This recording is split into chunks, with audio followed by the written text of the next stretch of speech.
Okay. Welcome to the S.E.M podcast. We're here with Derek Cooley, Zack, Hewlett, and myself hosting again. Derek, where are you joining us from? I'm from here in Arizona, in Mesa. All right. I'm over in the Gila Valley tonight. Nice. So a little closer to you than I'd normally be. But yeah. It's great. That's cool. Have you had a chance to listen to some of our podcasts? I have. Yeah. Kind of funny story about that. I learned about the podcast when I was actually in Scotland. So my wife and I had the opportunity to go back in August, and I was communicating with some former companions about various things related to our time together. And one of them mentioned your guys' podcast. So I went and I checked it out, and I was blown away. It was awesome. I'm like, this is cool. So yeah. So now we need your help to get those guys on too. Well, the one who mentioned it to me said that we should do it together. And I said, well, reach out to these guys. I don't know if he ever did. So call him out. Who is it? Landon Ames. Yeah. That's who I was talking to. He never reached back out to me. He said, "Oh, Cooley will do this." Well, here I am, but he never passed that back along to me. So this is completely organic, what we're doing right now. Cool.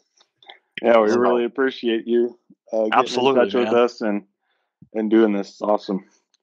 That's a huge shout out to Landon Ames to get his rear end on the podcast. Let's go, Amesy. Yeah, man. All right. Well, we'll start with, how you ended up in Scotland. Sure. And then we'll skip over and talk about, what you've been up to since then, and we'll go back and reminisce some. So sure. Yeah. So, serving a mission was always something I had wanted to do, intended to do. I had older brothers who had served, brothers-in-law that had served, my dad served. So for me, it was never a question of whether or not I actually wanted to do it. It was just a matter of getting to that point. So, graduated high school. I didn't leave I left when I was 19, but not right when I was 19. I left a little after. And I have kind of an interesting thing about my mission call. I have my call here. I'm going to hold it up here and see if you guys can notice what's interesting about it. I don't know how well that comes across on the camera. Or is it backwards? It looks like it might be backwards. No, we can read it. Can you see that? What are we looking at? Look at the date. September 11th, 2001. Holy cow. So my call is actually dated from that day. Now that's not the day I actually received the call in the mail, but that's when they did it. Yeah, that's when they did it. And receiving my call in the first part of my mission is inexorably linked to September 11th. Just everything leading up to that. I got my call not too long actually after that happened. In fact, if I remember right, the mail had actually stopped in the country for a few days. Yeah. And I think that contributed to my call coming a little bit later than it normally would have.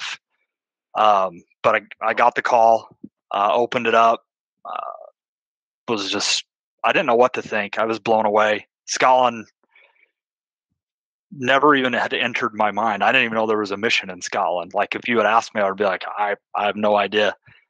So I read that and I was excited.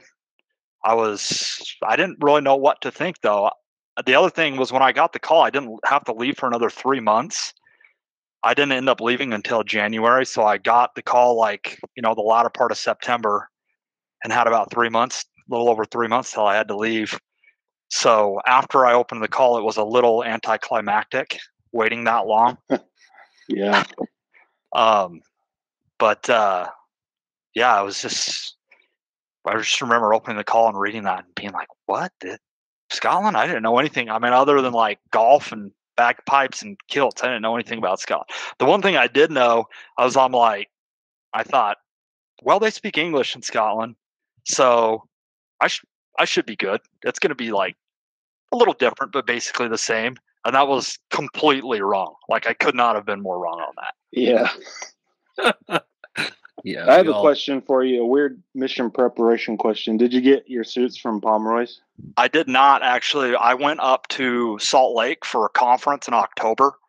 Okay. So it would have been October 2001. A friend of mine, a friend who also had his mission call, went up with me, and we went to Mr. Max there in Salt Lake, which, you know, like, that's everybody in, I think, Salt Lake goes there. But actually, the funny thing about that too is I remember going there to get my clothes, and I told them where I was going, and either I had a list of what I needed or they kind of already knew. And the gal who was helping me out, like, showed me the coat that I would need.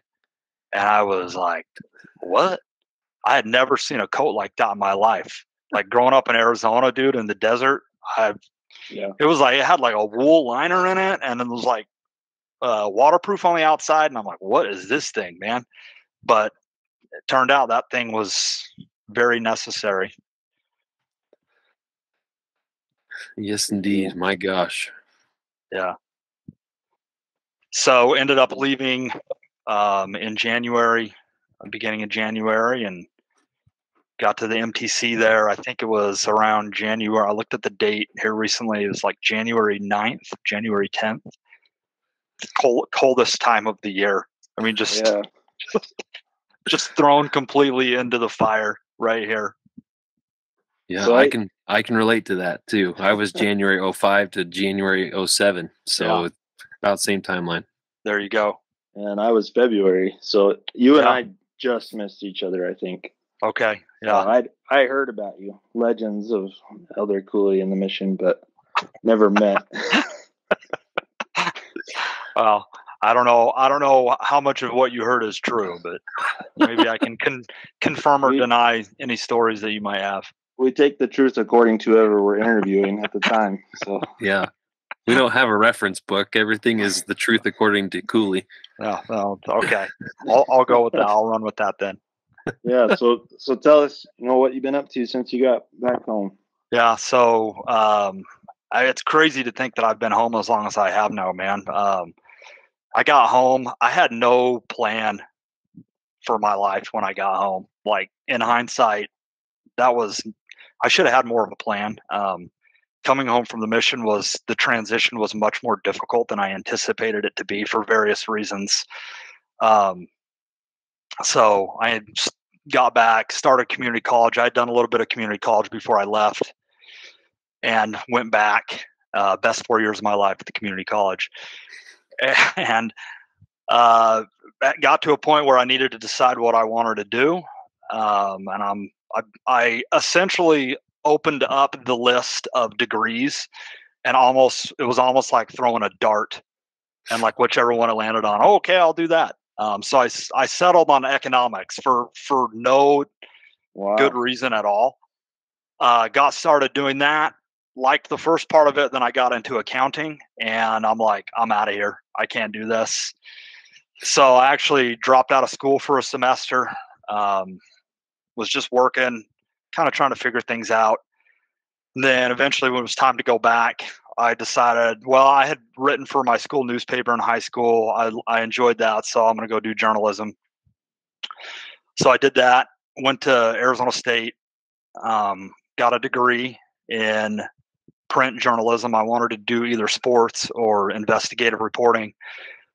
And kind of a funny story about that, I was leading up to me graduating with my degree in journalism, I still was not sure I wanted to do that. In fact, I was leaning towards, I can't do this for the rest of my life.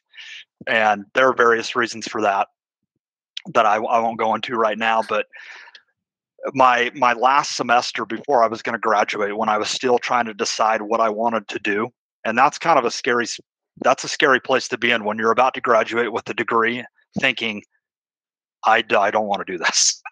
I just spent all this time and money in this, and I don't want to do this. And I had a sports and media class, and the teacher, the lecturer, this was a huge class. I mean, there was probably 300, 400 people in this. and the lecturer was a broadcaster with the Big Ten Network, and this would have been back in like 2009. So he had a decent amount of success in his career. And on the last day of class, before class ended, he had a slideshow, and he said, "Okay, I want to share this with you guys before you all move on." So the first slide he put up said, what did it say?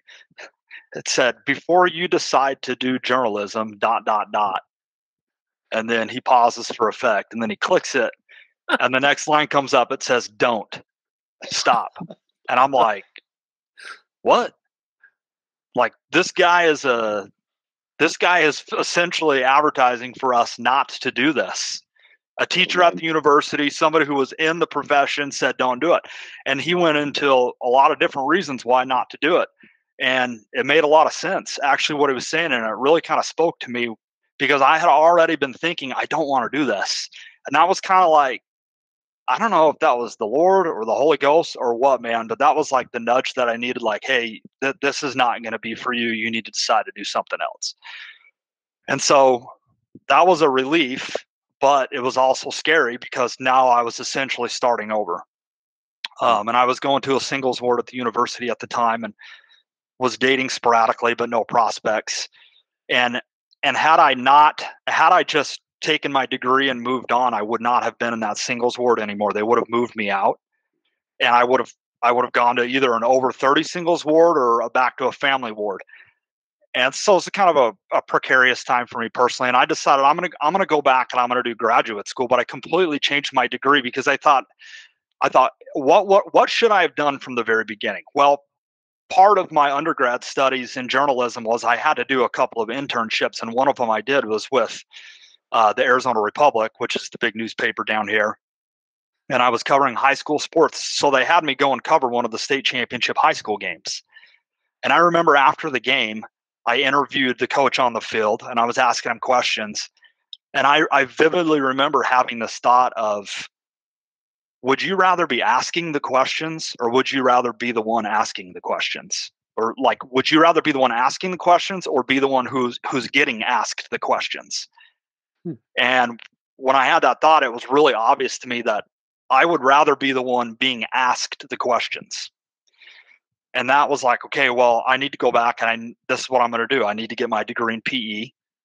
And I did. And I went back and I got a master's degree in phys ed, in teaching. And that's what I do now. And to be honest with you, that's what I should have been doing from the very beginning. But like it says about Lehi and his family, they didn't travel a direct course in the wilderness. It took them 8 years to get where they needed to go. Like, that's what it felt like for me. So I went back and I got my master's degree from ASU in phys ed. And that's what I do now. I teach in high school, and I teach health and PE, and I coach basketball. Oh, cool. It's amazing. Yeah. I don't recommend that course for everybody, but. So how many state championships do you got? 0. We're still working on our first playoff win. Oh, okay. Well, goals. Hashtag goals. Yes. Yeah. You'll get there. Oh, man. That's got to be an exciting time with the way parents are nowadays. Yeah. Let's have another interview for that. Oh gosh. You got to have thick skin, man, because some of these parents, they don't know anything. Well, I'm sure you'll learn plenty of that in Scotland, right? It was very good training. Honestly, yes, it was very good training. Wow. Good for you. So there must be more to this story about staying in the singles ward. Yeah, okay. Yeah, I'm glad you brought that up. So as a result of going back to do my master's, I was able to stay in that singles ward. And shortly thereafter, girl moves into the ward from Idaho. She had moved down here for work. She had just graduated from BYU, Idaho. She moved down here, got a job, got some roommates. They lived in a house that was in our singles ward.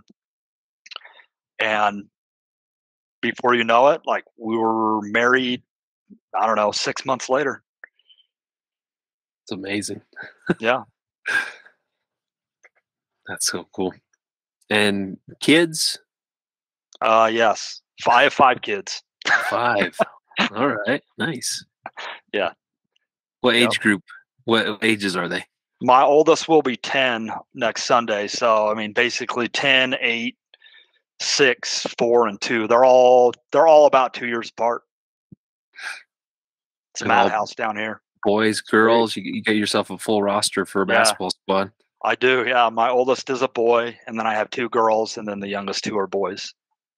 Nice. There's a lot of testosterone dripping off the walls in this house.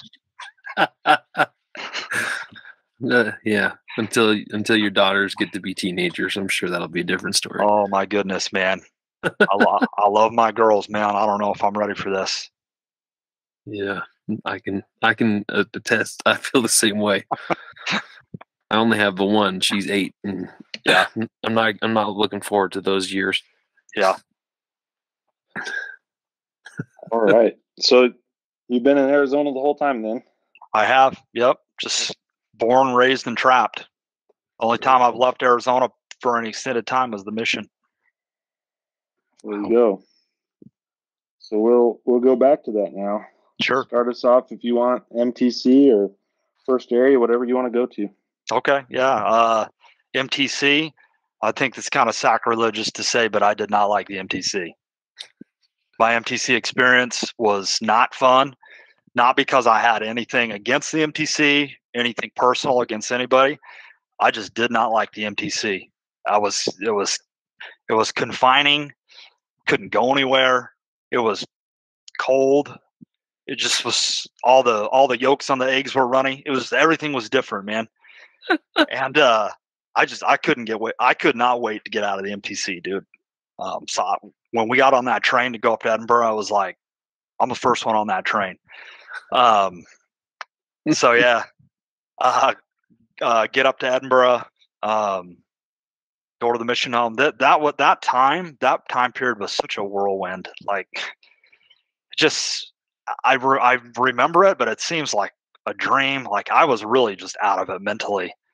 The first part of the mission was very difficult for me. I was very homesick, and not homesick for my home, like my house, like homesick more for my old way of life. The ability to come and go as I please, to do what I wanted to do, like, that was gone. And you can rationally accept that before you leave, but you don't really understand that until you actually have to go through it. And that took me a while to adjust to that. So that's a part of homesickness we don't mention much, but that's it more than anything else. It's not the home you're sick for. It's that life you've left behind. Yeah, mm-hmm. Absolutely. So, got to the mission home. We did the Pratt's Hill thing, Arthur Seat thing.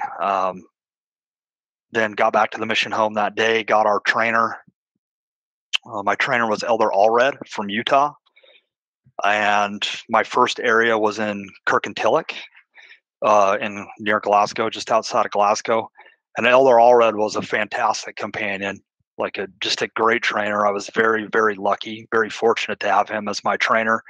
He was a tremendously hard worker. He made me work. I remember on the bus ride back to our area, it was at night, and he's like, "Hey," he's like, "we're going to start running in the morning." And I'm like, "What?" He's like, "Yeah, we're going to start running in the morning." And I'm like, I was so out of it. I'm like, running? Okay. Well, like, the next morning, our first morning together, like, he wakes up at like the butt crack of dawn and wakes me up and gets me up. Like, I get dressed. It was almost like I was in the military. Like, he just starts trotting me out here, and I'm like trailing behind him. And I'm like, 3 weeks ago, I was out of my house. Now I'm running through some random town in Scotland, like, jogging. Exactly. It was January, so it was like 5 a.m. It was pitch dark. I'm like, what is going on? It was colder than a witch's you know what, dude. And I'm like, this is just insane, man. And that lasted for like, I don't know, maybe a week or two, and then we kind of trailed off doing that. Not because I said I want to stop, but I think just for various reasons we stopped. But that was an example of, like, he got me going, dude, and he was really good. He was a great companion. I was actually with him for 4.5 months, and had some good experiences with him. And I don't know, are you familiar with Kirkintilloch at all? Not me. I don't remember exactly where it's located, but I know you said it's what side of Glasgow is it on? Do you remember? North. So you know where Cumbernauld is? Mm-hmm. It's right next to Cumbernauld. So Cumbernauld and us were the same district. Okay. I served in Cumbernauld for 6 months, so I should know more about Kirkintilloch, but I don't. Okay. Well, I don't even know if at that point if they still had missionaries there. But dude, it was a tough area. Like work-wise, it was a tough area. In fact, I'll tell you this story. So President Wilkinson, who was my first mission president, I finished off with Vriens, but President Wilkinson I was with first. And President Wilkinson had served his mission in Scotland. So he had a very unique perspective on the mission, having served there. And I remember I was in an interview with him, and I don't know, it was probably my second or third interview with him. And he's asking me how the work is going there, and I'm telling him whatever. It's pretty slow right now. And he said, he says something like, Kirkintilloch, that's like the Ammonihah of the mission. And I'm thinking of all the other mission areas, and I'm like, okay, well, lucky me. I guess I got to go to the one that's being compared to the place that got razed to the ground and burned all the women and children. So, oh my gosh, it's up from there. There needs to be like a special support group for all the missionaries that served in Kirkintilloch. You guys know who you are, man.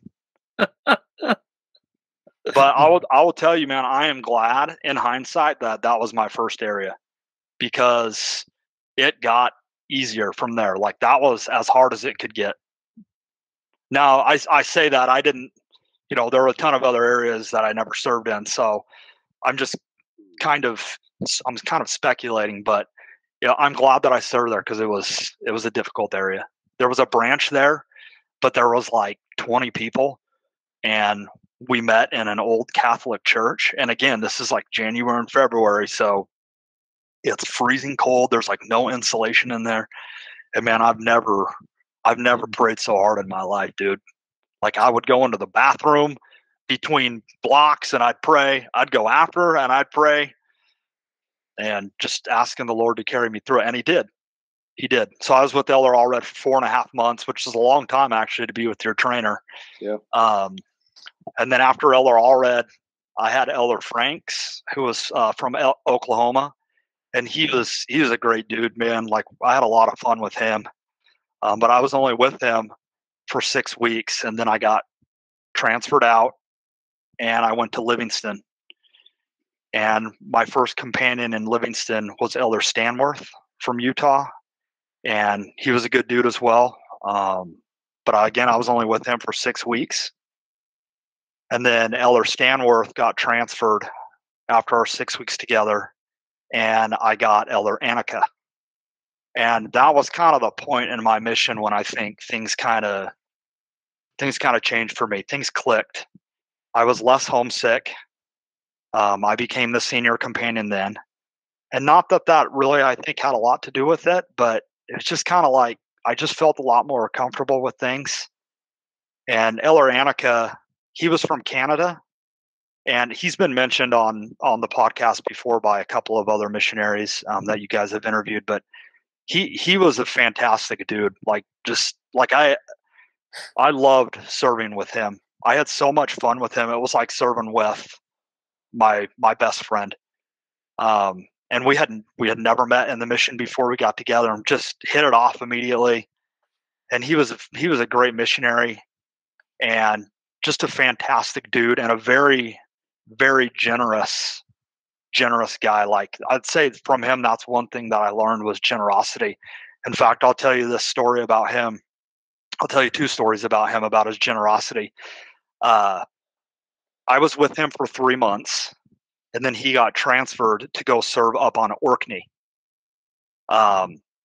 So after he's been on Orkney for a little bit of time, I don't remember exactly how long it was. I got back to the flat. This was when I was with my next companion. I got back to my flat there in Livingston. It was actually more like a house. And we were done for the night. It was 9:30. And there was a knock on the door. And that's unusual. I'm like, what the heck is this? I go and I open the door. And do you remember did you ever eat at the place called Dylan's? Doesn't ring a bell. Okay. So they had it was kind of like a chain in the Glasgow area. So I knock on the door and I answer, and it's this delivery man from Dylan's, and he's got a pizza. And I'm like, what is this? And he's like, well, this is for you. And I'm like, well, is it paid for? Like, do I got to pay for this? And he's like, no, it's already been taken care of. And I'm like, okay. So he gives me the pizza, and shortly thereafter, I get a phone call, and it's Elder Annika calling me from Orkney. Now, I realize I don't think you were supposed to do that, okay? But he called me, and he's like, hey, did you get it? And I'm like, I'm like, the pizza? He's like, yeah, that was from me. So he had ordered a pizza on Orkney, had called the Dillons in Livingston and ordered this pizza and paid for it over the phone and had it delivered to us. And the reason why is because when I was serving with him, I introduced him to the Donner pizza, like a pizza with Donner meat on it. And he thought it was the greatest thing ever. And I thought it was the greatest thing ever. So he orders me one after he leaves and pays for it. And I was just I just remember I was so impressed by that. Another one about his generosity. This is actually post-mission. So he lived in Canada, up in Alberta, and I got married. And I had kind of lost. I didn't really talk to him very much, but I still had his contact information. So I'd sent him a wedding invitation, and he contacted me and he said, "Yeah, I'm going to be there." So I was really excited. So I'm at my wedding reception, and I'm in my reception line. And I look out kind of into the crowd, and I see what looks like him, but it's not him. It's his brother, his younger brother. And his younger brother happened to live here at the time, which was, just very weird in and of itself, but happened to live here and looks exactly like him, like twins, so much so that I thought that was him. And he came up to me and he said, my brother couldn't be here, but he wanted me to come and say hi and give this to you. And he hands me an envelope, and I say, okay, thanks. I put the envelope in my suit coat pocket. And then the wedding stuff ends. My wife and I go on our on our honeymoon. And the second night of the honeymoon, we were like, let's open up some of the gifts that we brought with us. And eventually I get to his envelope, and there was a stack of money in that envelope that was just an ungodly amount of money. And I was shocked. I was shocked. I couldn't believe it. It was more money than my parents gave me. Wow. Just a tremendously generous person. Just a good guy, man. Just a good guy. I think that he deserves to have that story told about him, that other people can hear that. Yeah. That's amazing. He wouldn't tell that about himself, right? So no, he wouldn't. And I'm sure there are a lot of other people that have some type of story like that about him, because that's the kind of person that he was. That's great. Wow. Yeah. A twin messenger. Yeah. with an envelope full of cash. Yeah, it was like a drug deal. So perfect disguise. After Elder Annika, so he was only there with me for 3 months, and then he got transferred out, and that's when I trained. And I trained Elder Vriens. Did either of you know him? No, but he's been brought up several times on the podcast too. Yeah, so Elder Vriens was a very, very interesting kid. And I say kid, he was actually older than me. He came out a little bit older. He was from Washington. He was from a little tiny small town in Western Washington. And he was interesting, man. And we got along good. There were a few rough spots at first, but we ended up getting along pretty good. And he was a musician before he came out. He had studied music, and he was a very talented guitar player. And so that was kind of something that helped us click, because I play the guitar as well, and I really like music. And So we had 3 months together. So I was in Livingston for 7.5 months, and I got to know that area extremely well. And that was a fun time, man. Like, not just my companions, but just like the zone leaders and the sister missionaries that served around us were just so much fun. And we had a senior couple there as well, and did various zone activities. Just had a blast. Just a blast. So much fun. Were you guys the composers of any of the mission rewrites that are out there? No, but I know exactly what you're talking about, man. I still hear those songs in my head sometimes. Sometimes when I want to, sometimes when I don't want to. Every time the original track comes on for those songs, I go right back to listening to that CD. it's unbelievable, you know. It's like those place and time moments where you're like, where was I listening? Oh yeah, okay. Yeah. So yeah, funny. you talk about legendary. Those songs are, man, those have just been passed down through. They're like the golden plates of the S.E.M. That's right. Oh man, yeah. I gotta. Jack, do you have a copy of that? We got to track it down and like put it on our YouTube channel just so people can listen to them and reminisce. I'm sure people would listen for hours. Somebody out there's got it on mini disc, and we'll get it. There you go. I have it on audio cassette, but I don't like. I would have. What do you even do now to transfer that? I know you can, but I haven't. I haven't taken the plunge on that yet. Yeah, that's like trying to convert a dinosaur into a dog. It's like audio cassette. Nobody even knows what that is anymore under the age of 20. No. Oh, it's too funny. Yeah, so after Livingston, then I got transferred to Edinburgh, and I served in the Morningside area with Elder Egan, whom you've interviewed. And he was pretty new in the mission when I got with him. He had been trained by Elder Cox. I think he was with Elder Cox for 3 months, and then Elder Cox went home, and I replaced him. And Elder Egan was fantastic as well, man. Like, he was such a good missionary. I remember I was so impressed with what a good missionary he was, especially for as short as he had been out. Like, he knew the area very well, and he's just very enthusiastic. In fact, he told that story about how he would just, run from house to house to house to house. And eventually I had to say, hey, Elder Egan, slow down, man. Like, at that point I had been out for over a year and I was a little crustier. I'm like, hey, we're going to get to where we need to go. Just slow down a little bit. But man, bless his heart. He wanted to work, and he did. And we worked hard when we were together, and I really appreciated him. Like, he was a fantastic missionary, just a very good example to me. And we only served together for 6 weeks. And then after him, I got with Elder Ames, Landon. Mm-hmm. And I knew Elder Ames already because when Elder Ames came into the mission, he went into the Boness area when I was in the Livingston zone. So we were in the zone together. And I remember seeing Elder Ames at our zone meeting, like right when he got in the mission. And I remember that look on his face. And I'm like, I recognize that look. That's the same look that I had when I first got here. Like, you have no idea what's going on. You're like, you want to be here, but you just don't know how anything's going to work out. So I kind of took it upon myself to like try to help him feel comfortable and welcome. And we hit it off.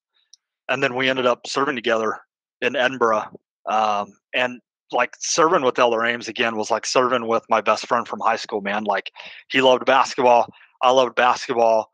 And we talk about sports all the time. And he was a great missionary too, man. Like, just a hard worker and good with people, and just had a ton of fun. And like, between serving with him and serving actually in Edinburgh, I love Edinburgh. Edinburgh is my favorite area. Just an amazing place, and just nothing but good memories with him, man. Just street contacting on Princess Street. We have, so many stories with him, but I'll tell you this one. We had to come up with a plan where when we would street contact on Princess Street, one of us would go on one side and one of us would go on the other side. That way we wouldn't street contact the same people. And so we would do that, and we'd have some pretty good success teaching people. But we'd also get into some conversations with people that were just complete wastes of time. So one day I said, hey, Eller Ames, like, we need to have a signal where if one of us gets into a conversation that we're having a hard time getting out of, if the other one of us is not doing anything, that person should come across the street and intervene so that we can get out of that conversation. He said, oh, okay. Like, so what do you want the signal to be? Like, I don't know. I'm like, well, what if I tap my head like this? So if either of us sees the other one tapping their head, then that's the signal to come across the street and to intervene to get us out of that conversation. So, okay, yeah, that's a good idea. So we're doing it one time, and one thing about this is you couldn't intervene if you were already in a conversation with somebody yourself. And so I got into a conversation with somebody. He got into a conversation with somebody. And I was talking to my person for a little while, and I finished. And I looked across the street, and I see Eller Ames doing this. And you guys know how Scotland is, dude. Like, there were certain people there where, like, there's no telling what you could be doing. They would have been so determined to talk that they wouldn't have noticed what you were doing. So I see Eller Ames doing this. And so I walk across the street and I intervene, and the guy he's talking to leaves, and Eller Ames is like, hey, it's like, where were you? I've been doing this for like 10 minutes. Oh my god! And I'm like, sorry, dude. I was in a conversation with somebody, and he's like tapping his head like a mental patient for like 10 minutes. Oh gosh! So it would have been even better if someone like the APs drove by and he's just on the side of the street, right? Like. Okay, so like that reminds me of another story I had with him. Is we were out chapping. And we chapped into the house of this older lady, and she let us in or something. But I don't think we taught her. But she had a dog, and I know an older person with a dog in Scotland, right? Shocking to hear. And so she had this big dog, and like I don't know what I was thinking, but I'm like, hey, well, I thought we'll do some service. Hey, do you want us to walk your dog for you? And she said, sure. Okay. So Elder Ames and I take this dog, again, never met this lady before, take this dog and start walking it around the neighborhood. And while we're out walking the dog, we kind of joked with each other, like, hey, what if we get back to the house and like one of her son or daughter is there, and they're going to be like, hey, what are you doing with her dog? Well, we get back to the house and her daughter was there. She had shown up while we were gone. And here are like two random guys are showing up with this lady's dog. And we like gave her back the dog, and we didn't think anything of it. Well, come to find out, like the daughter called the mission home to like complain. And so the assistants were like, hey, did you guys walk this lady's dog? And I'm like, yeah. I had to explain the whole story. It was very innocuous. I didn't mean anything by it. But anyway, just the sight of two missionaries walking up with her mom's dog, like I can understand how the dog must have felt. It probably looked very weird. Mom, where's the dog? Oh, yeah. He's on a walk. With who? I don't know. These two American guys that showed up. I go, okay. But yeah, we had a good time. One thing about Edinburgh too is, the whole time I was there, the stake center, you guys remember the stake center next to the mission home? Mm-hmm. That stake center was under renovation. So I never went inside that stake center the whole time I was there. We met in the school. If you remember, there was a school across the street, St. Ninian's. Yeah. And that's where somehow the church had arranged to hold our Sunday meetings there. So that's where we had meetings, Sunday meetings. So do you know when they completed that renovation? I don't remember. I don't even remember if it was after I left for home or before I went home. So I have before I got there, but so did you serve in Edinburgh then? I started out in that zone, so we would have zone meetings, zone conference up there and stuff. So it must have you guys did it in the stake center. Yeah. So it must have been completed not terribly long after I left. Yeah. But yeah, love Elder Ames. I mean, Elder Ames is still a good friend of mine to this day. We get together periodically. He lives up in Salt Lake. But now this period of the mission was a little interesting. Okay, so after being with him for about 3 months, there was another missionary in the mission who had just come out, and I won't say his name, but he left and he went home. He was from England. I'll say that at least. That makes the story make a little more sense. He was from England, and he just went home one day. And because of that, there was an emergency transfer needed. So Elder Ames was the one who ended up getting emergency transferred to go be companions with the guy that this missionary had been with, which left me alone. So they stuck me with the elders that were serving in Granton, the other area in Edinburgh. So I got put into a threesome, a tripanionship with Elder Lance and Elder Croshaw. And so there's a reason that missionaries serve in companionships. Threesomes just are not seeing two of you on their door was enough to make them not want to let you in. But when they saw 3, I mean, it might as well have been the SWAT team, dude. Like, they did not want to talk to you. And but that was fun. Like, I had a lot of fun with those guys. And I was only with them we were only in that for a couple of weeks until the next real transfer came about, and then they could kind of reshuffle some stuff around. And when that happened, Elder Lance got transferred out, and I stayed with Elder Croshaw. And what they did is they combined the Morningside area and the Granton area there in Edinburgh. And if you served, do you remember the Granton area? I remember the Morningside area, but okay, I think it stayed combined. So. Yeah, so it might have been at that point. So to combine Morningside and Granton together into one area, that was like half of Edinburgh. Mm-hmm. That was a huge area. And there was no way we could, I hate to say it, but it was hard to work effectively in an area that big. But I was with Elder Croshaw for another 6 weeks after that. And again, he was a great dude. Like, he's still one of my really good friends to this day. He lives up in Vegas, and we get together periodically as well. And he's another one we're looking to get on. Yeah, you should get him on, man, because he's hilarious, man. He's a riot, and we had so much fun together. Just two peas from a pod, man. He and I, like, we probably never would have guessed that about each other before we got together, but serving with him it made the mission fun. It made it fun, man, because you guys know, dude, the work is hard there, man. Yep. And you got to find ways to make it a pleasant experience. And I was very fortunate and blessed with the companions that I had, that they helped make it a pleasant experience for me. Yeah, absolutely. Everyone can attest to that. It was not an easy experience, but finding joy in the little things that we did together was truly what kept us sane most of the time. Yeah.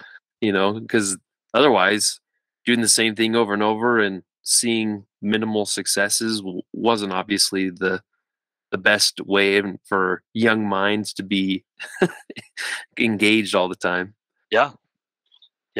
Absolutely, man. So you had to find ways within the confines of the mission rules to have a good time, and we did.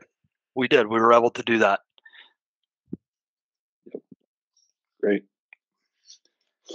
So then after Edinburgh, I got transferred to be one of the zone leaders up in Dunfermline. So like I had only 4 areas on my mission, and they were all like in central Scotland. Yeah. So I never traveled very far. The furthest I ever traveled was I went up to Perth. That was the furthest I ever got to. Perth's a pretty place. Perth is cool. It was very pretty, but there's a whole another half of the country above there that I hear good things about. So, so I was the zone leader in Dunfermline, and I was with Elder Howell. Did either of you guys know Elder Howell? Yeah, he was an assistant when I got there. Right. Yeah, that would have been that time. Yeah. So he was. I was with him for 3 months, and he was a good dude as well. Just, I mean, a fantastic missionary. He became the AP, so he wasn't a scrub. Um, but I was just, like, we were pretty different personality wise, even though we got along really well. I always remember about Elder Hal, and I haven't talked to him in a long time, but even after the mission, when I would talk to him, I'd always remind him about this. Like, he was adamant that after his mission, he was going to be able to like maintain the study habits of his mission. And I'm like, no. I'm like, that's just not going to happen, Elder Hal. Like, like bless him for his optimism. Right. I'm like this. I'm like, that's just not going to happen. I'm sorry. And he was just adamant. Yeah, I'm gonna do it. And I'm like, there's no way you're going to be getting up at 6:30 for the rest of your life reading your scriptures. Don't get me wrong. If you're able to do that, great. But that's just not going to happen. And so a couple of times I saw him after the mission, and that was the first thing I asked him, and he would just smile and laugh. Like, no, I'm not doing it anymore. Anyway, but he was a really good missionary. And that area had a car. That was my only area that had a car, and he drove because I didn't have a license, so that was kind of nice. And then after Elder Howell, I was with him for 3 months. My final companion for my last 3 months was Elder Nelson, Kevin. Did you guys know Kevin? Yeah. So Kevin is still a very good friend of mine to this day, and we also get together periodically. He lives up in the Salt Lake area, and just, I mean, I can't say enough good things about him either. Like, learned so much from him. He was a fantastic missionary, and we, again, like Elder Ames and Croshaw and Annika, like, we just laughed and laughed and laughed, and like still did missionary work and still had a good time, but found a way to make it fun. And yeah, it was good stuff, man. Elder Nelson was awesome to serve with. That's great. Yeah, I think when I reached out to Landon, that's what he said. He was on a chat with all four of you, right? Croshaw and and Nelson while you were in Scotland. Yeah. It was kind of interesting how that turned out. So kind of about that, like, I went back. Did you guys keep your harvesters? Did they still do that? Yeah. So I went back. I actually kept all of my harvesters, and oh my gosh, it's really cool to go back and look at those. But when I came to kind of give you an idea of how much the mission had changed just in the 2 years I was there, when I got there, there were 160 missionaries. That's just missionaries. That's not even including couples. There were 160 missionaries, and there were 79 areas. Okay. By the time I went home, there were 114 missionaries in 56 areas. Wow. And that's when I came in. It was like shrunk way down. Yep. Now, to dovetail off that, when I went back in August, I actually went to the mission home, and I talked to the mission president there. He and his wife. They're from Northern Ireland. So, as you guys, I'm sure you know, the mission now is Scotland and Ireland together. Like, there's 5 zones in Scotland now, and there's probably, man, I don't know, 60 missionaries in the whole country. Oh wow, it's crazy. It is crazy. I was asking some of the missionaries there if they had heard of this area and this area and this area, and just wide-eyed. Nope. Man. Didn't even know what it was. That's why. Yeah, I think your first area probably was even closed by the time I got there. It may have been because the branch there is not open anymore, and there are no missionaries that serve there anymore, and nobody had even heard of it.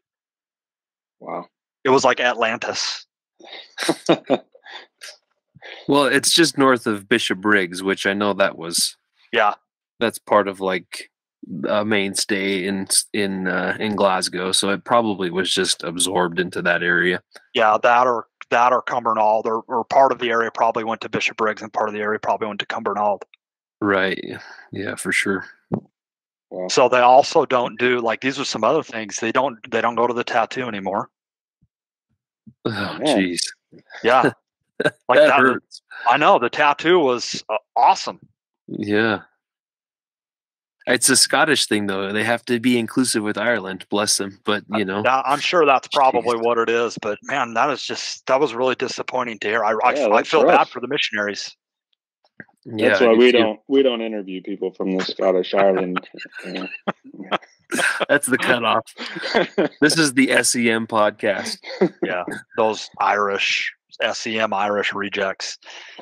They don't do the mission tie anymore either. Man, what do they do? So they give you apparently they give you the mission tie when you go home, because I guess now it's part of the mission president handbook that missions are no longer allowed to have mission specific clothing. Oh, I guess that makes sense. It's part of the handbook. Yeah. Wow. So it's pretty different, man. Well, that changes the traditions, right? It does. No, it really does. Yeah. When I moved to Colorado 4 years ago, I was ward hopping, and I ended up in a ward, and the senior couple were given their welcome home talk. And I saw a tartan tie that looked exactly like the S.E.M tie, and I was like, okay, I'm interested. And he gets up and he talks about his mission in the Scotland-Ireland mission, and he served the whole time in Ireland. And I was like want to pull my hair out. Hey, listen, if you served your entire mission in Ireland, you were not in the Scotland-Ireland mission. You were in the Ireland mission. That's exactly what I thought. Sorry. Yeah, it's kind of a shame. Yeah. So, just a cool experiences all the way around. I served around some awesome people, both companions and people I didn't serve with, just people I was around, and some awesome sister missionaries as well, like that were just so fun to serve with. And I feel very, very blessed that the time period that I went out, I was surrounded by awesome people, and I'm sure you guys were as well. But just for me, it was a very fulfilling experience. Yeah. Who else do you want to shout out? Who we need to get on here? Oh man. Well, if you could get Ames and Nelson and Croshaw on here, they'd be great. They'd have some good stories for you. I like that you guys have had some sister missionaries on too, because sisters have a good perspective on things as well. So I don't know if you guys remember or not, but sister missionaries were not allowed to serve in any of the Glasgow areas. Mm-hmm. Yeah. So that included Paisley and Motherwell, I believe. And so you have good reason. Yeah. You have 3 zones that didn't have any sister missionaries. Well, when I was back in August, I was walking through City Center in Glasgow, and I ran into a set of sisters, and they serve now right in Glasgow, right in the heart. With brass knuckles in their bags. and a can of mace. Yeah. And a Buckfast bottle to slash anybody. Oh, my goodness. Buckfast. So one of the missionaries that I came out with, Elder Wright, he was trained in the Morningside area in Edinburgh. And did you ever go into Wester Hales? No. I did not. Do you remember Wester Hales? Doesn't ring a bell for me. Okay, probably for good reason. That was a part of the Morningside area. Do you remember Stenhouse? That one I've heard of. Wester Hales was not too far from Stenhouse, and if Stenhouse was the ugly redheaded stepchild, Wester Hales was its uglier cousin. And Elder Wright, who had come out with me, was being trained in that area, and not even a couple of weeks into his mission, he got beat up really bad, and he was in the hospital for a while. And I felt so bad for him, because he was just a good dude as well, and I never got the whole story, but got ambushed by some guys. They were in the wrong part and ended up in the hospital. And we weren't allowed to go into Wester Hales for, I don't even think by the time I got to that area, which was almost a year later, we could go into Wester Hales. Not that I'd want to, but jeez. You weren't allowed to receive inspiration to go into there. So. Those were the high flats. Interesting. Yeah. Okay. Yeah, we know those experiences with the high flats. My goodness. Yeah. The 2 words that bring terror into Scottish missionaries: high flats. It's just there's only one way out, and it's jumping down the stairwell. No, nothing good happens in those high flats, man. That's right.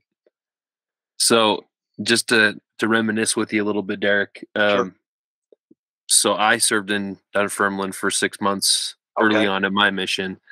And when I got home, the first time I met Kevin Nilsson was when Julie Hudson and her boys came over. I think Nan came with them too before she passed away. They actually stayed at my house. And so that's when I first met Kevin. But they were one of my favorite families. And I spent a lot of time with Dom and Tim. Tim in particular, he was kind of in that early teenage phase where it wasn't cool to go to church. Yeah. So one of my favorite moments is I went to his house on it was like a Thursday after we had played basketball or something. I took him back to their house, and I said, "You come to church on Sunday?" And he said, "I don't know, we'll see." I said, "Cool. Well, I'm going to call you in the morning, and if you're not out of bed, I'm going to come and get you out of bed." And I called, and his mom answered the phone, and he goes, "Oh, he's still in bed." And I said, "All right, I'm coming." And so I went over to his house, and I kid you not, I pulled him off the top bunk of his bunk bed and put him in the shower and said, get dressed. We're going to church. He came to church the rest of the time I was there. That's cool. And, we've had quite a bond since then. Because they stayed at my house. Like Tim, my mom's birthday was last week, and he wrote "Happy Birthday, Mama" on her wall on Facebook. I mean, we just have a really cool connection just because of the time that I spent there. So sure, I love them, and I'm sure you can think of many other great people from the Dunfermline ward, but it's just chock full of amazing people. It was fun. That was actually when I was back in August. That was the ward that I went to. Oh, really? Yeah, and that was, man, you talk about a surreal experience. I got back in that building, and it was just this flood of memories. First of all, it was a lot smaller than I remember it being. Yeah. They have a few new families in there. They have a few ones that are out. Did you know that Bishop Watson is the mission president in Belgium? Yeah. So Jack and I are connected to him via LinkedIn, and we still have regular conversations with him just about life and missions and all those different things, and obviously connecting with all the people over there. So yeah, that suits him perfectly. I had a great experience with him. He was the bishop when I was there, and I was getting ready to go home, and for me, at the conclusion of the mission, you kind of start to, well, I won't speak for you guys, but start to think about the time that you spent, and if it was not, it was definitely worth it. But just if you made any kind of a difference to anybody, not that I'd go back and do anything different, but just kind of wondering what was the impact that I had. And I remember I was in the church building, and it must have been a Sunday after church. And he said in the hallway, he saw me, and he said, "Hey," he's like, "You're going home pretty soon, right?" I'm like, "Yeah." He said, "Well, why don't you come up to my office?" And if you remember, in that building, the office was upstairs. Yeah. So I walk upstairs, and I go in his office, and I have no idea what's going on. And I go in there, and he starts talking to me, and he just said, like, I can't remember exactly what he said, but I do remember him saying how much he appreciated what I had done for the ward. Like, we didn't baptize anybody when I was there, but he's like, I just said, I appreciate what you did for the ward. And sometimes when you go on a mission, you wonder if what you did was worth it and if you made any difference. Kind of like the exact words that I had been saying in my head. Mm-hmm. And he said, he thanked me for my time there. And I remember, like, very rarely in my life have I received an answer to prayer that was so just on the nose. Yeah. Just so specific. Like, just answered the question that I had. And I'll never forget that, man. And it still to this day, like, makes me kind of emotional to think about. But like, that was like the stamp on my mission. Like, okay, awesome. you're good. You're good. Yeah. You didn't do everything right. Nobody does. but you did what you needed to do and what I wanted you to do. And like, I felt like he was the Lord's mouthpiece in that moment. It was a pretty profound experience for me, actually. Yeah. That's really cool. Yeah, I mean, for me, interestingly enough, you had a unique experience with him being the bishop. He had been made the stake president of the Dundee stake shortly thereafter, I would gather. I don't know what the true timeline was, but bishop. It's while I was there in Glen Rothes, so towards the end of my mission. Yeah. Okay. 2005. Oh. Yeah, so it must have happened like just before I got there, right? Yep. Mm-hmm. And so I didn't get to spend as much time with the Watsons. I think we went to their home for maybe 1 or 2 meals, just because they had younger children at the time, and he was, I swear, he spent more time in Dundee than he did at home, I would imagine. And bless Monique's heart for that. But the Lynches, the bishop was Bishop Lynch, and so I got to spend a lot of time with them and their family, and also the Rands, Paul and Wendy and his dad Tony, and we've talked with other missionaries who kind of have talked about Tony's experience having lost his wife and remarried and all that stuff. I mean, so that happened when I was in that area. Is that right? Yeah. Okay. Yeah, his wife passed away of cancer, and then he remarried Janice Cowie, who lived out in Cowden Beath. Yeah. Who was also a fantastic lady. Yeah. I mean, just she seemed to fit so well in that family. Like I just kind of came in, and she didn't seem to skip a beat, as as they say. That's a good way to put it. But yeah, we just loved so many great families in that ward, with the Watsons, and some of my favorite people were the Hargreaves, John and his wife, and so many fun memories. Talk about a character, man. John Hargreaves. Unbelievable. He's unbelievable. Yeah, he was just everybody should have met him, man. He was something else, man. Yeah, I mean, I was talking with another missionary who served 7.5 months of his mission in Dunfermline, and I described him as like a Scottish mountain man, and he's like, that's exactly who John is. He's, and you knew how much they loved the coal race in Kelty, and how much pride they had in that with their family. I was fortunate to do it, and it nearly killed me, but that was such a unique experience, and I loved everything about Dunfermline. It was just an amazing place. It really was. Like, I love Dunfermline too. You brought up the Lynches. So do you remember their son that was disabled? Yeah, I saw that he passed away recently, which I'm sure it was both a blessing and a big loss for their family. But ultimately, just the way that they handled him and helped him to live life to the fullest was so admirable to see. Yeah, enjoyed that a lot. Yeah, they were a great family. The Listons were the Listons in the ward when you were there. Yeah, yeah. And all they had 3 daughters. Is that right? I think they had 3 daughters and 1 son, but their oldest daughter wasn't. She had moved out. Okay, yeah, I remember. Funny thing about Sister Liston is when I was serving in that area, I had this is towards the end of my mission, so my mission clothes are pretty beat up. Right. And I was at the buy my clothes from a charity shop stage of my mission. And so I bought this pair of trousers, and it had a hole in the crotch, a mile wide. So when Elder Nelson and I would go to people's houses, I had to sit with my knees together the whole time.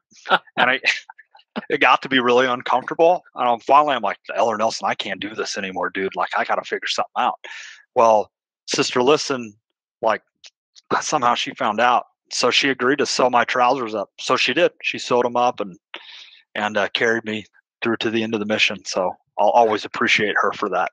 I think other people actually appreciated her for that. Yeah, I'm sure they did. Otherwise, they got the full Monty. Oh man, yeah, so many great people. Dude, I've reminisced a few times, and I don't know if this was in your time, but did you go to the hall in?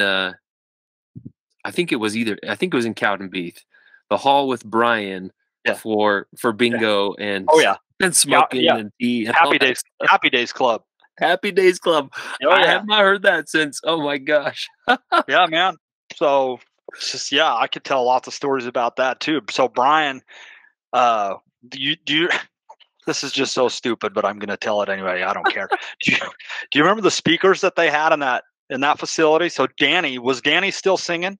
Oh, I'm sure he was. Yes. Okay, so Danny was like this large, overweight Scottish guy that could just belt out these songs for these old women, and they just loved it. He was like a 1950s crooner. Mm-hmm. He was like the Michael Bublé of Scotland if you gave Michael Bublé 100 pounds and less hair. And these ladies just loved it.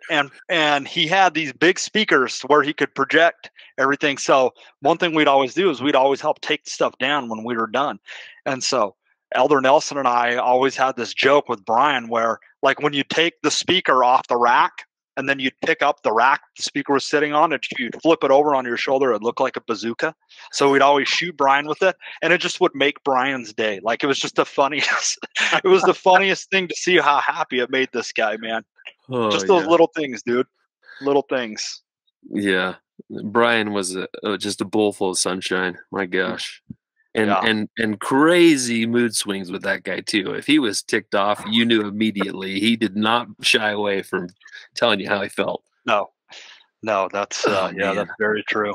Very true. That's too funny. Well, I'm sure I shared it on my podcast, but when I showed up to that, my mom was a huge karaoke person when I was younger, so obviously I knew how to karaoke. And they're like, "Can you sing American country songs?" And I don't know how many times I sang Alan Jackson and Garth Brooks, and because they wanted an American that could sing. Right. Oh my gosh.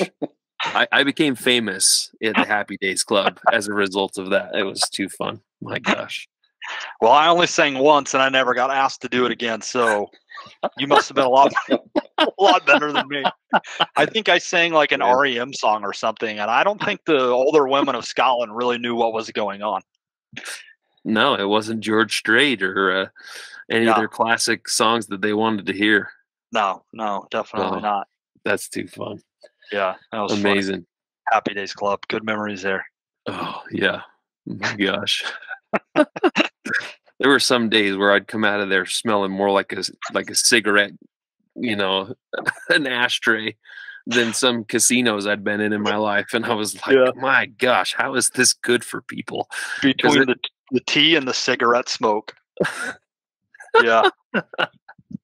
Oh, man. Oh, it's such good memories. Oh, man. Thanks for going down that memory lane with me. Oh, man, that's fun to reminisce about that. Dunfermline was awesome. Yeah, it was. So when you went back to Scotland, did you make it north of Perth? I did. I don't want to give you the whole travel itinerary, but we were able to swing about 12 days there, nice. Which that in and of itself was an absolute miracle with our family situation.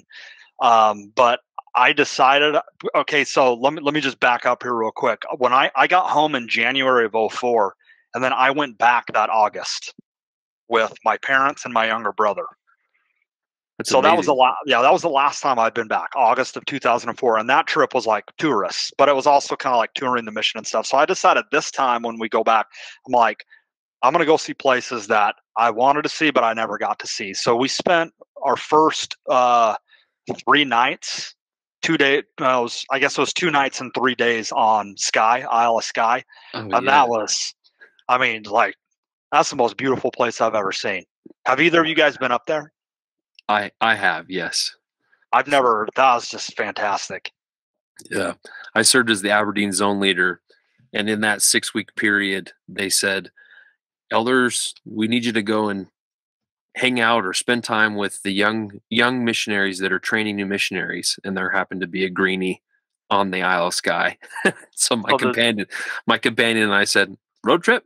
So we made it a day and we went out, and the missionaries in Inverness dropped us off in Ullapool, and We hopped on the ferry and we were there for a few days and then came back, and it was unbelievable. So did they actually had a companionship on Sky? They did. They had reopened it when in the last six months of my mission, which was pretty interesting. That is interesting because there were no missionaries on Sky the entire time I was there. Interesting. But Sky is just incredibly beautiful. Yeah, looked like Lord of the Rings. Mm-hmm. So yeah, we spent a couple of days on there, and then we went down, stayed in Fort Augustus. That was cool. I'd never been there. That was at the south end of Loch Ness. Took my wife out on Loch Ness. Then from there, we went down to St. Andrews. Okay. And then and the only funny thing about St. Andrews, like I don't golf, but I've been to St. Andrews. I think that was my 4th time going to St. Andrews. So I'm at the point in my St. Andrews time where I'm like, I don't want to go back to St. Andrews. Yeah. Like it's cool. It's a cool place. It's very historical, but like how many times can you take a picture on this stupid bridge on the 18th hole? Yeah, I'm sure plenty of people playing golf are like, how many more people are going to stop with my game that I'm trying to play? You know, and that's exactly what happens. Is they have to stop while you go take your stupid picture. Yeah. So, but I wanted to take my wife there because just to say you had been there. So we went there. Then we went to Dunfermline, and that was kind of the transition into like now I'm not so much of a tourist as I am. I'm just visiting old mission areas. And then Dunfermline, we went down to Edinburgh, spent 3 days and 3 nights there. And like I said earlier, I love Edinburgh. I served in Glasgow too, and I like both places, but I'm definitely an Edinburgh guy. I'm just looking at my map, and I misspoke. It wasn't the Isle of Skye. We went to the Isle of Lewis. Okay, that makes sense. That makes more sense. Sorry. Yeah, because they did have missionaries on Lewis. Yeah. Cool. But got to see the tattoo festival again in Edinburgh with my wife. Got to take her to that, and that was the whole reason I wanted to go in August. I planned the whole trip so we could do it around that. Mm-hmm. That's great. I did the same thing. I did the same thing. I came home in January of 2007. I went back with my family in August of 2007 for the exact same reason. Go to the tattoo.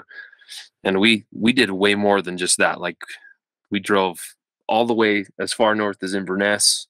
Yeah.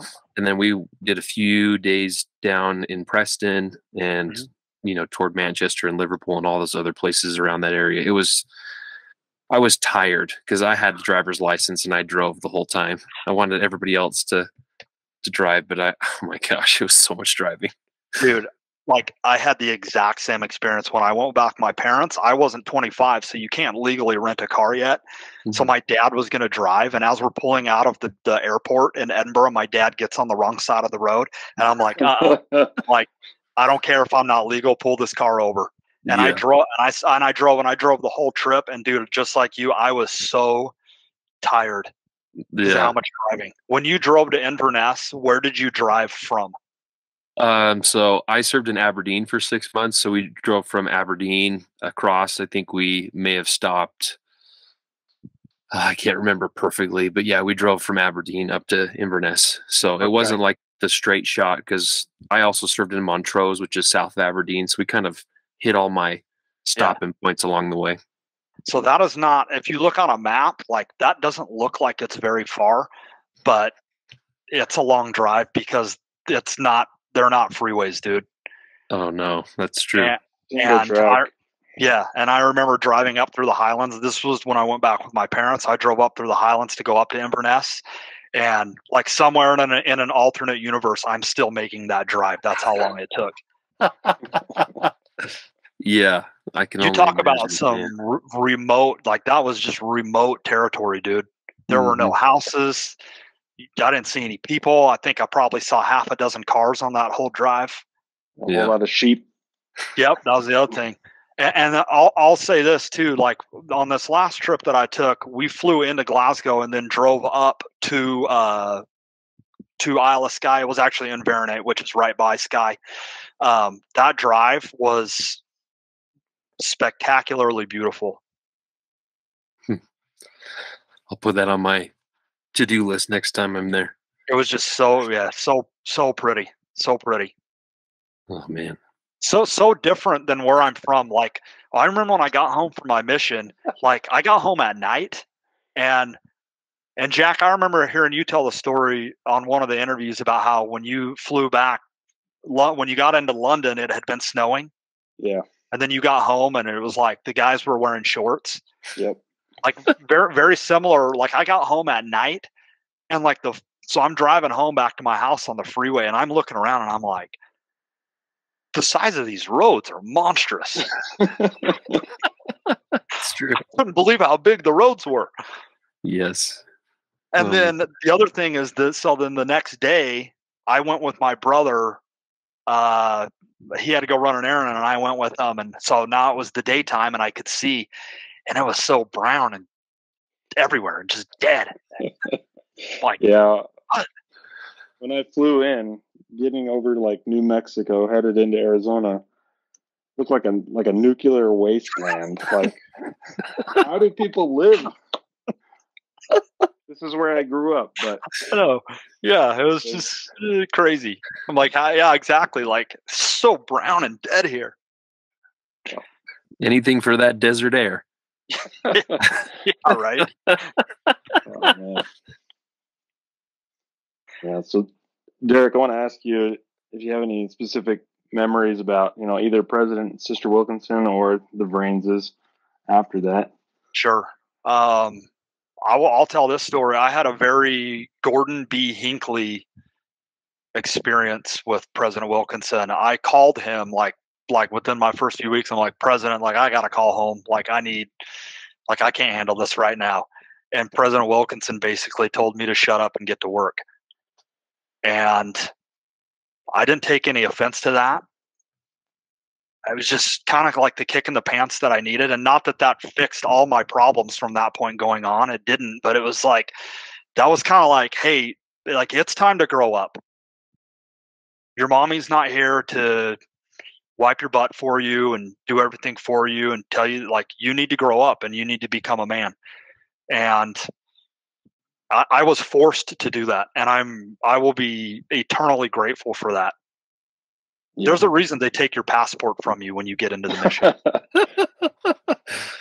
Yeah. I had that thought a few times. I was like, if I left, wait a minute. Where I don't remember where I put that. Like, did I stow away on a boat or something? Like, what are my options here? I had a couple of those instances where I was like, I don't know how I would go home. Literally, there's no way I could get there. Be put in jail by the time I got there. Be like, where's your ID? I'd be like, I don't know. Yeah, it made me jealous for those English elders. I was like, oh, those guys, all they got to do is get on a train and they're home. So, but President Wilkinson gave me the kick in the pants that I think I needed. And he was, zone conferences with him were, I don't know how to describe them other than just very, very spiritually alive, spiritually fulfilling. Let me tell you this story too, real quick. So this dovetails the context of this about me being homesick and struggling at the beginning makes this story more acute. And that's, we had a zone conference and I had probably only been out for, I don't know, 4 weeks, 6 weeks maybe. And it was a half zone conference, in which typically zone conferences weren't half zone conferences. So you had half the mission at this one, and it was at the Stake Center in Glasgow. And Elder Banks, Ben B. Banks, who at the time was either in the presidency of the 70 or had just been released. And he had served also as the mission president in Scotland. So like President Wilkinson, like had a tie to Scotland. And we had a few other general authorities come and speak to us, and they were all great and did good stuff. But again, I think because of how Scotland is and the work is there, I just think it's a little more meaningful when you have somebody who's actually experienced it talking to you and giving you insights about it. And so Elder Banks came and he gave this half zone conference. And I remember hardly anything about what he said, except I remember the feeling of it. And I have very rarely in my life ever felt the Spirit so strongly. And the only thing I remember him saying from it is him saying at the end of his talk, and it wasn't really a talk, it was more of a discussion. Like, he didn't really have prepared remarks, but I remember him saying, if you can go home from your mission knowing that Heavenly Father and Jesus live, then you have had a successful mission. And you could have heard the proverbial pin drop in that stake center. Like, it was deathly quiet in there when he said that. And I felt the Spirit so strongly. And man, that was like, again, that was another one of those things that I needed in that moment to just kind of keep pushing me forward, have me keep pushing my handcart just a little bit further, just get over the next hill. So that was really cool. That experience with him. And President Wilkinson he was just a great man, great mission president.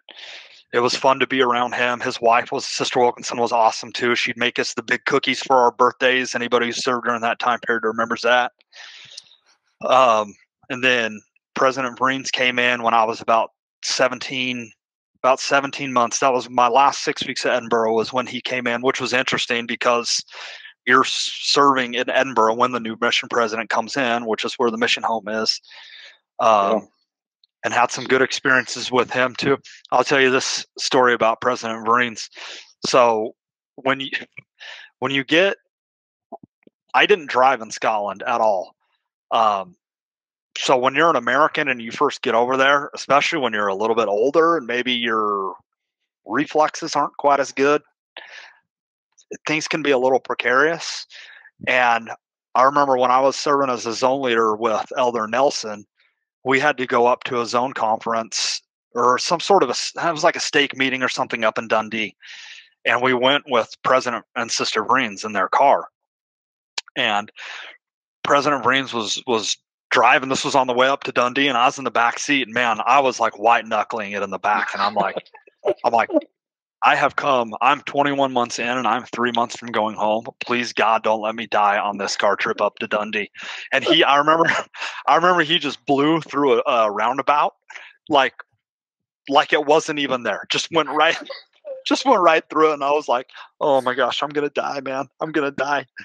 And that was just kind of a funny experience. And you guys served under him, right? Yeah. And he had a great personality and he was a lot of fun. And he was just a lot of fun to be around. And when we'd go to zone leader seminar, I remember that. And it was fun to joke around with him. And one thing I remember is he said, at one of the zone leader seminars, he wrote up on the board, he wrote, the Scotland-Edinburgh mission is not the best mission in the world. But then underneath it, he wrote, but there is none better. And I had never heard that before. And I've always remembered that. I've always kind of liked that, kind of as like to remember, like to be humble, but also to be grateful for where you are and what you're doing. Yeah, that's good. Those moments of correction or tough love, or whatever, that's really like mission presidents have like a tremendous capacity to love the missionaries and to put up with all those young idiots, right? Like, yeah. It's exactly what you need at that time. Yeah, it really was. He was very inspired. President Wilkinson he was a great man. President Vriens was too. I was very fortunate to have both of them. Love both of them. That's great. Well, anything else you want? Yeah, are there anybody else you can think of besides companions that you'd love to hear from? This is something that we expect you to share it with everybody. So there was a pair of, so when I served in Edinburgh, it was Elder Lance and Elder Croshaw together, and then me and Elder Ames. And then the zone leaders were Elder Renlisbacher and Elder Anderson, I believe. Elder Anderson from Denmark, who later became the AP. And then the Morningside sisters were Sister Gardner and Sister Dula Derriere. And that was like the dream team of missions, right? Of like mission people to be around. Like, I had so much fun there. And Sister Gardner and Sister D made that area so fun. And it's funny about them. Like, I wish you could get them on because it would be great to hear from them. They were such an odd couple if you looked at them. So you had Sister Gardner, who was this just ultra laid back California girl from San Diego who surfed and just like never got mad, never took anything seriously. And then you have the contrast with Sister de la Derriere, Sister D, which is what she went by for short, who was this short, super short, petite, fiery little French girl from Paris. So you had this super laid back California surfer girl and this fiery French girl together. It's just such an odd couple. And they just got along so well and worked so well together, and they were so fun. And it would be a lot of fun. I'd love to see the one of them on here too, and just to see what they're up to, because I've lost contact. We'd love to get more sisters on. They seem a little more hesitant to join, but yeah, and Sister Stanger, Sister Longa, Sister Hastings, Sister Gigi, I served around all of them, and they were awesome too. Like Sister Stanger and Sister Gigi served together in Livingston when I was there, and we had a blast with them too. And yeah, just fun times, man. Those are some names of people I wish you could get on, because it would be fun to see them. And I'm glad that you actually had Caleb Sprague on too, because Caleb came into the mission. He was serving in Dunfermline as a greenie when I was the zone leader there, and I had a ton of fun with him too. We all had a ton of fun with Caleb Sprague. Yeah, his stories about Elder Smith are just gold. Oh man! Because I knew Elder Smith, and it's even funnier because I know Elder Smith, and I know that background, and I was just crying when I was hearing him talking about that dude. That's great. Oh man! Oh. So I wish Elder Allred would get on here too, my trainer. I haven't seen or heard from him since he went home, just to know what he's up to. I'm sure if I tried hard enough, I could probably look him up, but I'm not on Facebook anymore. And what's his first name? Terry, Terry, Terry Allred. I don't know where he's at now. He was from Utah. He was from Magna. All right. Elder Franks is another one too, man, from Oklahoma. Like, do you know his first name? Hunter. I don't know where he's at now either. He was in Oklahoma when he went home, but I don't know where he's at now. So Elder Frank, let me tell you a quick story about Elder Franks. So he was my second companion. And did you guys do any service at charity shops? Yes. Yeah, a little bit. Okay. So in Kirkintilloch, we did service at the charity shop, and we got to know the missionaries have been going there for a while, and we got to know the ladies that worked there really well. So well, in fact, that I had agreed with the lady there, her name was Jackie, that I would go to her daughter's birthday party and dress up as a bear and be like the entertainment at her daughter's birthday party. And so I roped Elder Franks into that too. And I think the deal was like, hey, if I go and do this, then like she had to give us like a dinner appointment or something. She wasn't a member, kind of trying to like rope her into, something. So she's like, yeah, that'd be great. Come and do that. I'm like, okay. So Elder Franks and I on the Saturday show up to her house, and we get there, and there's just this mass amount of kids in their backyard just playing, and it's just ungodly how loud it is. It's like a Metallica concert back there. And I'm like, oh man, what have I gotten myself into here? And then she shows me the bear costume, and it's literally like a Winnie the Pooh costume. Like, I'm completely covered by it.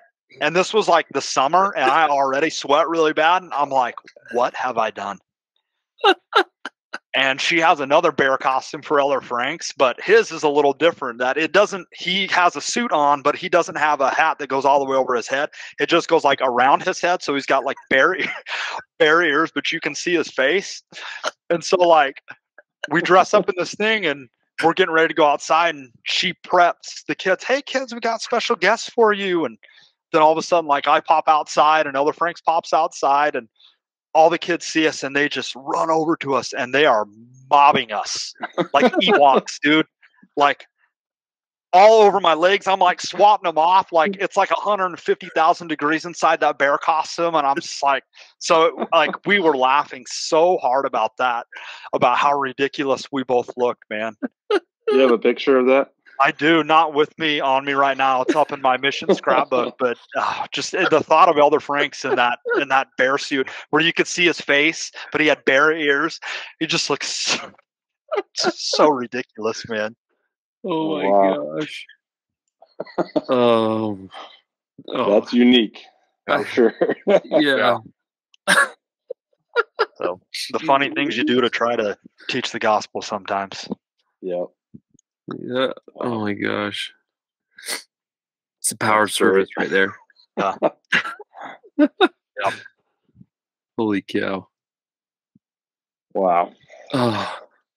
I don't even know where to go from there. I don't either.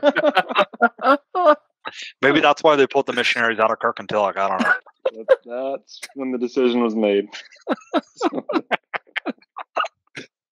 You killed the area with the bear outfit. My gosh, that's too funny. I was trying. Nobody had been baptized in that area since like the Nixon administration. Oh gosh. Well, thank you for coming on with us tonight. This has been great. Bet, man. This is a lot of fun. You guys, what you guys do is so awesome, man. I check this almost every day, see who new you've got on here. I appreciate what you guys do. You bet. We love it. Appreciate it. Yeah. And just like I said, keep sharing it. Yeah. Reconnect with those people that you still have contact with. I mean, our network is so vast of people that served from the Wilkinsons through the Fredricks that was end of my mission. I mean, yeah. So we have quite a span of time and quite a few missionaries to connect with, and as many as you can share it with will help us cover more bases and get some of those lost ones out of the weeds to come chat with us. We'd love that. I'll definitely try to push for those guys to come on because I'd like to hear it too. Yeah, for sure. It'd be great. And anybody who's listening, if you want to be on, look us up, 51spylaw.com. You can send us an email directly at S.E.M podcast at 51spylaw.com too. So, or you can do what Derek did and fill out that contact sheet. There you go. That was awesome. We appreciate you listening and following the prompts. That was fantastic. I love Scotland.